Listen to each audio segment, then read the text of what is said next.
Bago nito, mayroong mga privilege speech si Representative Ace Barbers kung saan natawag po kami na fake news vloggers, pseudo-journalists, pseudo political analysts. Ito ay sa interview. Sa iba naman ay tinatawag kaming narco-vloggers or pogo-vloggers at iba pa. Dahil sa mga naunang mga sinabi ng ating mga kinatawan na nasa Kongreso, naging maliwanag sa amin na mayroong, ito po ay isang paraan para patahimikin kami. Patahimikin sa pamamaraan ng marahas na pagtatanong doon sa bahay nila, sa House of Representatives. Kung kaya't naisipan namin na panindigan ang aming karapatan magsalita at magpahayag. Dahil kung papatawag kami at paparusahan o papagalitan sa mga sinasabi namin, ano pa ang saysay ng kalayaan magsalita at magpahayag? Pinaninindigan namin to dahil ito ay garantisado ng ating saligang batas. Kung kaya't dito sa aming petisyon na dinulog sa Korte Suprema, sinasabi namin, itong proceedings na ito ay paraan lang para pagalitan kami o patahimikin. Nakita naman namin kung anong ginawa sa mga resource persons ng mga Quadcom, ng Quintcom. Nakikita natin na kahit labag sa sarili nilang rules na 10 days lang ang detention ng isang na cite for contempt, nagtatagal pa rin ang kanilang mga resource persons. Nakita namin sa ibang mga hearing nila ang marahas na pagtatanong. At kadalasan, sa halos kawalan ng respeto, lalong-lalo na nung inimbita nila ang ating vice-presidente, ang dating presidente. Alam namin bilang mga ordinaryong mamamayan, hindi ganon kabait, mabait pa ang lagay na yon, ang ituturing nila sa amin. Aware din po kami na masakit ang kritisismo, ang pagsasalita at pagpapahayag namin.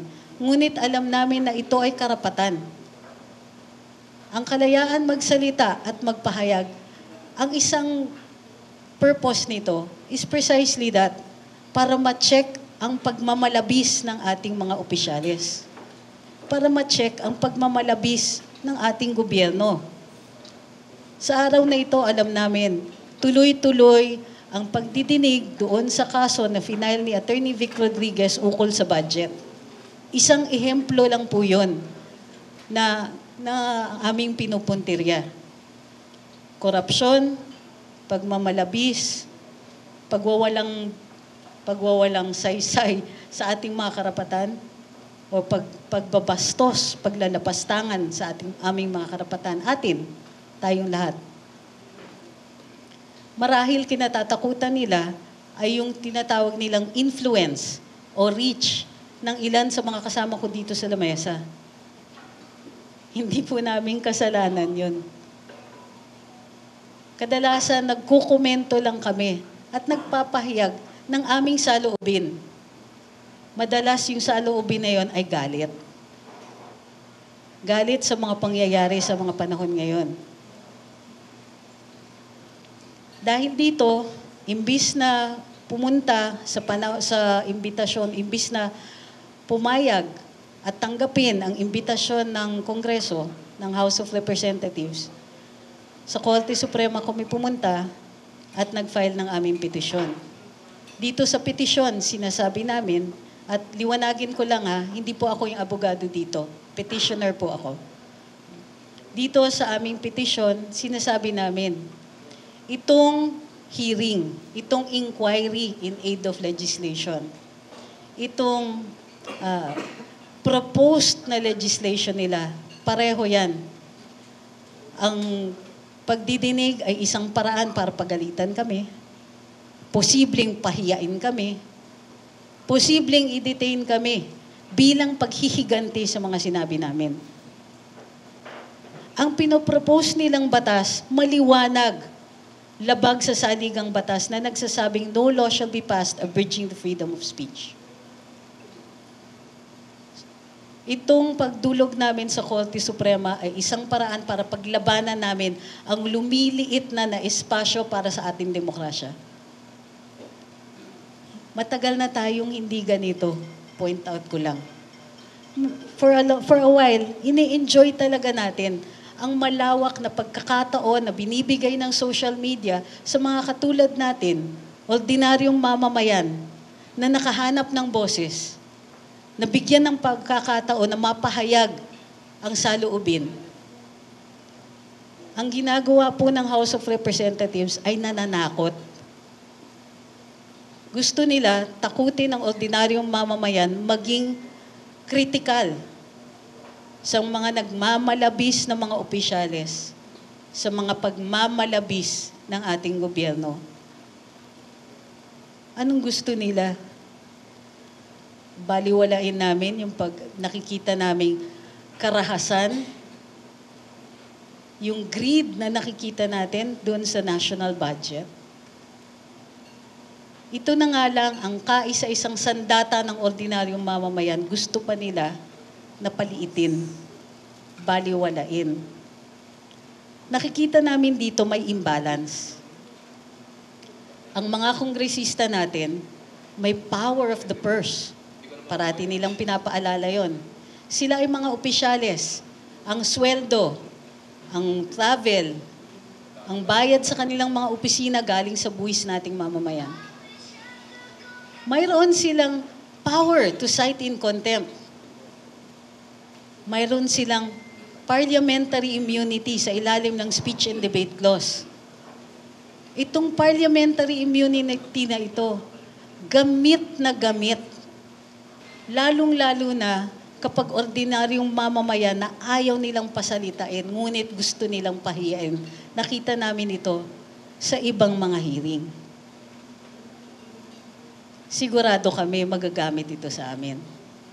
Hindi kami pinapatawag para marinig yung aming boses, marinig ang aming quote-unquote expertise. Pinatatawag kami maliwanag dahil gusto nila kaming pagalitan. Nang sa gayon, ang ibang magtatahas, ang ibang gugustuhin gumamit ng social media para maging kritikal at pagsabihan ang ating mga opisyales ay mapipigilan. Mapipigilan pati kami. Ang tawag po dito, prior restraint at matinding pinagbabawal ng saligang batas. Ito ay may chilling effect. Matatakot ang ibang tao na gamitin ng social media sa paraan kung saan intended talaga ang freedom of speech para i-check ang gobyerno natin. Sinabi nga ng Korte Suprema, basta ang speech o yung pagsasalita at pagpapahayag ay ginagamit para i-check ang mga opisyales, protected speech yan. Yan nga po yung dahilan para sa freedom of speech. Ang hinihiling namin dito sa kaso ay prohibition at certiorari. Ibig sabihin, itong desisyon, ang pag-propose ng legislation na ito, ang desisyon na magganitong hearing ay ginawa with grave abuse of discretion. Ibig sabihin, wala ito sa mandato nila. Walang mandato ang Kongreso na lapastanganin ang karapatan ng mga mamamayan. Lalong-lalo na ang karapatan magsalita at magpahayag. Pinapigilan namin sila na ituloy ang hearing, itigil yung panakot nila sa aming mga nagsasalita sa social media. At tapusin na ito. Ang proposed legislation po, sinasabi nila, regulatory framework for social media. Wala ngang regulatory framework for traditional media eh. Walang framework at all, regulatory framework for any form of expression. Maliban lang dun sa classification na ginagawa natin for movies and television and radio. Wala tayong board exam para sa mga vloggers. Wala tayong paraan para mag-decide kung sino lang ang pwedeng magsalita at magpahayag. Ginagarantiya ng saligang batas na ito ay para sa lahat. Kahit hindi kami congressman. Ang prayer is itigil ito, itigil ang pananakot, itigil yung mga aksyon na nagbibigay takot sa ibang tao na magsalita at magpahayag. Naway paunlakan kami. Yun lang po. Bago nito, mayroong mga privilege speech si Representative Ace Barbers kung saan natawag po kami na fake news vloggers, pseudo-journalists, political analysts. Ito ay sa interview. Sa iba naman ay tinatawag kaming narco-vloggers or pogo-vloggers at iba pa. Dahil sa mga naunang mga sinabi ng ating mga kinatawan na nasa Kongreso, naging maliwanag sa amin na mayroong, ito po ay isang paraan para patahimikin kami. Patahimikin sa pamamaraan ng marahas na pagtatanong doon sa bahay nila, sa House of Representatives. Kung kaya't naisipan namin na panindigan ang aming karapatan magsalita at magpahayag.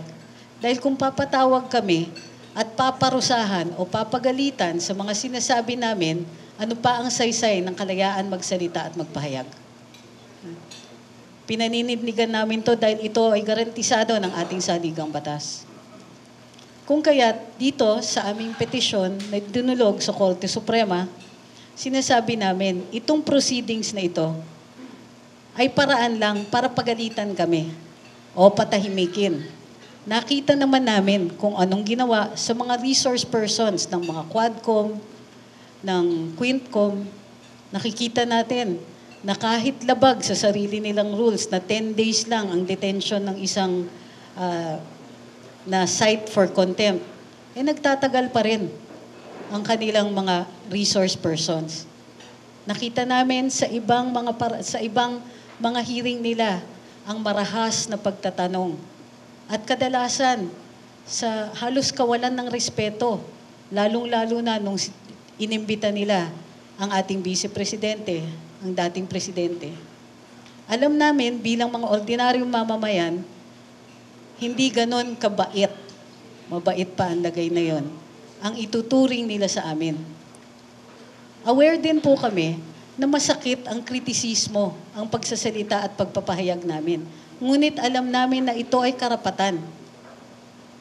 Ang kalayaan magsalita at magpahayag, ang isang purpose nito is precisely that, para ma-check ang pagmamalabis ng ating mga opisyales. Para ma-check ang pagmamalabis ng ating gobyerno. Sa araw na ito, alam namin, tuloy-tuloy ang pagdidinig doon sa kaso na final ni Attorney Vic Rodriguez ukol sa budget. Isang ehemplo lang po yun na aming pinupuntirya. Korupsyon, pagmamalabis, pagwawalang saysay sa ating mga karapatan, o pagbabastos, paglalapastangan sa aming mga karapatan, tayong lahat. Marahil kinatatakutan nila ay yung tinatawag nilang influence o reach ng ilan sa mga kasama ko dito sa lamesa. Hindi po namin kasalanan yun. Kadalasan nagkukomento lang kami at nagpapahayag ng aming saloobin. Madalas yung saloobin na yun ay galit. Galit sa mga pangyayari sa mga panahon ngayon. Dahil dito, imbis na pumunta sa imbitasyon, imbis na pumayag at tanggapin ang imbitasyon ng Kongreso, ng House of Representatives, sa Korte Suprema kami pumunta at nag-file ng aming petisyon. Dito sa petisyon, sinasabi namin, at liwanagin ko lang hindi po ako yung abogado dito. Petitioner po ako. Dito sa aming petisyon, sinasabi namin, itong hearing, itong inquiry in aid of legislation, itong proposed na legislation nila, pareho yan. Ang pagdidinig ay isang paraan para pagalitan kami, posibleng pahiyain kami, posibleng i-detain kami bilang paghihiganti sa mga sinabi namin. Ang pinopropose nilang batas, maliwanag, labag sa saligang batas na nagsasabing no law shall be passed abridging the freedom of speech. Itong pagdulog namin sa Korte Suprema ay isang paraan para paglabanan namin ang lumiliit na espasyo para sa ating demokrasya. Matagal na tayong hindi ganito. Point out ko lang. For a while, ini-enjoy talaga natin ang malawak na pagkakataon na binibigay ng social media sa mga katulad natin, ordinaryong mamamayan, na nakahanap ng boses, na bigyan ng pagkakataon na mapahayag ang saloobin. Ang ginagawa po ng House of Representatives ay nananakot. Gusto nila takutin ang ordinaryong mamamayan maging critical sa mga nagmamalabis na mga opisyales, sa mga pagmamalabis ng ating gobyerno. Anong gusto nila? Baliwalain namin yung pag nakikita naming karahasan, yung greed na nakikita natin doon sa national budget. Ito na nga lang ang kaisa-isang sandata ng ordinaryong mamamayan, gusto pa nila na paliitin, baliwalain. Nakikita namin dito may imbalance. Ang mga kongresista natin, may power of the purse. Parati nilang pinapaalala yon. Sila ay mga opisyales. Ang sweldo, ang travel, ang bayad sa kanilang mga opisina galing sa buwis nating mamamayan. Mayroon silang power to cite in contempt. Mayroon silang parliamentary immunity sa ilalim ng speech and debate clause. Itong parliamentary immunity na ito, gamit na gamit. Lalong-lalo na kapag ordinaryong mamamayan na ayaw nilang pasalitain, ngunit gusto nilang pahiyain. Nakita namin ito sa ibang mga hearing. Sigurado kami magagamit ito sa amin. Hindi kami pinapatawag para marinig yung aming boses, marinig ang aming quote-unquote expertise. Pinatatawag kami maliwanag dahil gusto nila kaming pagalitan. Nang sa gayon, ang ibang magtatahas, ang ibang gugustuhin gumamit ng social media para maging kritikal at pagsabihan ang ating mga opisyales ay mapipigilan. Mapipigilan pati kami. Ang tawag po dito, prior restraint at matinding pinagbabawal ng saligang batas. Ito ay may chilling effect. Matatakot ang ibang tao na gamitin ng social media sa paraan kung saan intended talaga ang freedom of speech para i-check ang gobyerno natin.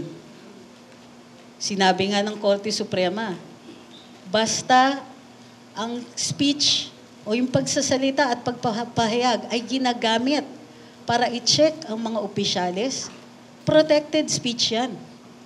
Yan nga po yung dahilan para sa freedom of speech. Ang hinihiling namin dito sa kaso ay prohibition at certiorari. Ibig sabihin, itong desisyon, ang pag-propose ng legislation na ito, ang desisyon na magganitong hearing ay ginawa with grave abuse of discretion.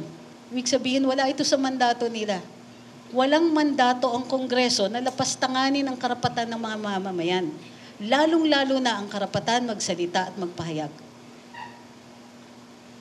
Pinapigilan namin sila na ituloy ang hearing, itigil yung panakot nila sa aming mga nagsasalita sa social media.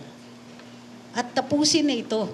Ang proposed legislation po, sinasabi nila, regulatory framework for social media.